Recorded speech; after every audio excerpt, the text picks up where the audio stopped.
అందరికీ నమస్కారం అండి. నా పేరు మేక వీరబాబు, కాకినాడ జిల్లా జగ్గంపేట. పేదల పాలిత పెన్నిధి, బడుగు బలహీన వర్గాల ఆశాజ్యోతి, అన్ని సామాజిక వర్గాలని సమదృష్టితో చూసినటువంటి నాయకుడు వంగవీటి మోహన్ రంగా గారు 79వ జయంతి సందర్భంగా ఈరోజు ఆంధ్రప్రదేశ్ రాష్ట్ర వ్యాప్తంగా రంగా గారి విగ్రహాలకు పూలమాలలు వేయటం, నివాళులు అర్పించటం అన్ని పార్టీ నాయకులు చేస్తున్నారు. చాలా సంతోషం.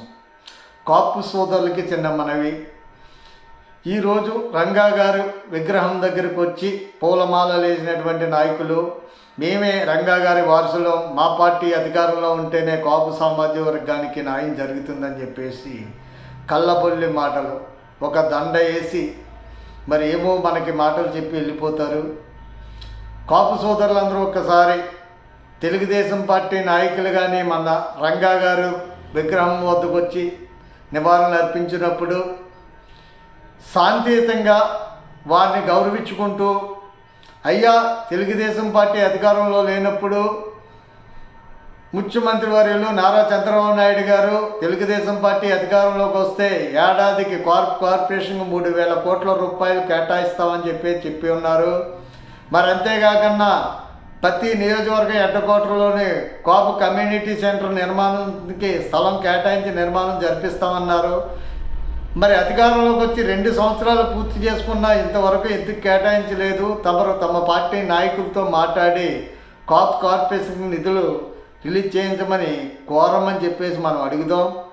మరి అంతేకాకుండా వైఎస్ఆర్సీపీ నాయకులు వచ్చినప్పుడు వారిని కూడా శాంతియుతంగానే, అయ్యా జగన్మోహన్ రెడ్డి గారు పాదయాత్ర చేసినప్పుడు కాపులకు 5% రిజర్వేషన్ ఇస్తానంటే నేను ఎటువంటి రిజర్వేషన్ ఇవ్వలేను అని చెప్పినప్పుడు కూడా మీ నాయకులందరూ కూడా జగన్మోహన్ రెడ్డి గారికి సపోర్ట్ చేశారు.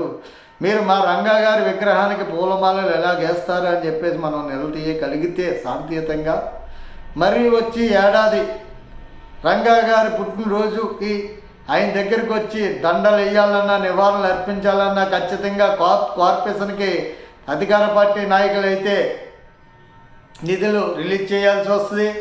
మరి అదే ప్రతిపక్ష పార్టీ నాయకులు అయితే కాపులకు రిజర్వేషన్ ఇస్తామని ఖచ్చితంగా చెప్పి దండ వేయటం జరుగుతుంది. అందుచేత కాపు సోదరులందరూ కూడా చాలా శాంతియుతంగా మన భావితరాల భవిష్యత్తు గురించి, మన పిల్లల గురించి ఆలోచించి మీరు వచ్చిన నాయకుల్ని ఖచ్చితంగా మన హక్కుల గురించి అడుగుదామని చెప్పేసి వీడియో ద్వారా తెలియజేసుకుంటూ సెలవు తీసుకున్నాను. జై హింద్, జై రంగా.